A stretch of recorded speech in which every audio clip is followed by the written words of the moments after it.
Oke, masih dengan Profesor Kardus. Tak berijazah, tapi jenius. Ya, tahukah Anda apa itu cahaya? Cahaya bisa dietimologikan sebagai sebuah radiasi atau gelombang yang bersifat elektromagnetik yang terdiri dari partikel pembentuk yang disebut dengan foton, yang diketahui bergerak super sangat cepat. Foton atau struktur partikel penyusun cahaya berbentuk super sangat mikro.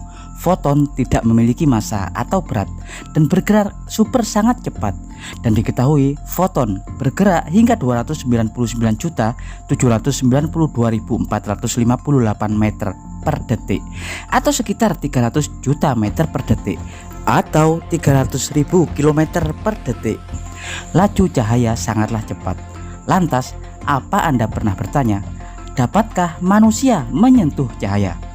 Tapi sebelum Profesor Kardus mengulasnya, jangan lupa like dan subscribe di channel Profesor Kardus.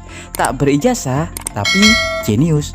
Ya, cahaya diketahui sebagai kumpulan partikel-partikel yang sangat mikro yang disebut dengan foton yang tidak bermassa dan bergerak dengan kecepatan 300 juta meter per detik, yang menjadikan cahaya sebuah objek yang bergerak tercepat di alam semesta ini. Meski ada beberapa hipotesa yang menyebut ada beberapa radiasi lain yang juga secepat cahaya, bahkan lebih cepat. Meski faktanya hal itu masih diperdebatkan keabsahannya hingga kini karena belum mendapatkan konsensus secara ilmiah.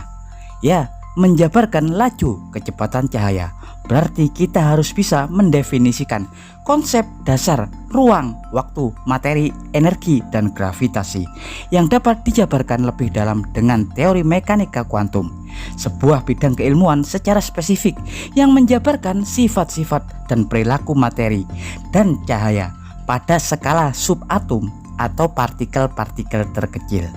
Teori ini juga banyak didefinisikan oleh hukum yang dibuat oleh Albert Einstein tentang teori relativitas, baik relativitas umum dan relativitas khusus, di mana menurutnya sesuatu objek yang bergerak dalam kecepatan cahaya pastinya objek tersebut tidak memiliki massa atau berat.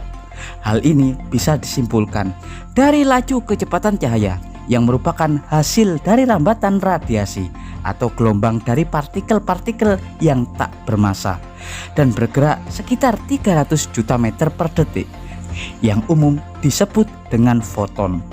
Tapi Albert Einstein juga menjabarkan teori tentang relativitas khusus, bahwa seandainya ada suatu materi di alam semesta yang memiliki massa dan dapat bergerak setara kecepatan cahaya, maka hal itu dapat disebabkan dan menghasilkan energi yang sangat luar biasa, seperti yang diungkap dalam persamaan legendaris Albert Einstein, E sama dengan mc kuadrat. Ya, jika suatu benda atau massa yakni m bergerak dengan kecepatan cahaya atau c kuadrat, maka akan menghasilkan E yakni energi. Ya, jadi kesimpulannya adalah tak ada sesuatu yang bergerak di alam semesta ini yang dapat melebihi kecepatan cahaya. Dan karena kecepatan cahaya adalah yang tercepat di alam semesta ini, yang membuat kalian tidak akan dapat menyentuh cahaya, karena cahayalah yang akan menyentuh Anda. Ya, Profesor Kardus dari Pleiades atau gugus bintang 7 di rasi bintang Taurus mengabarkan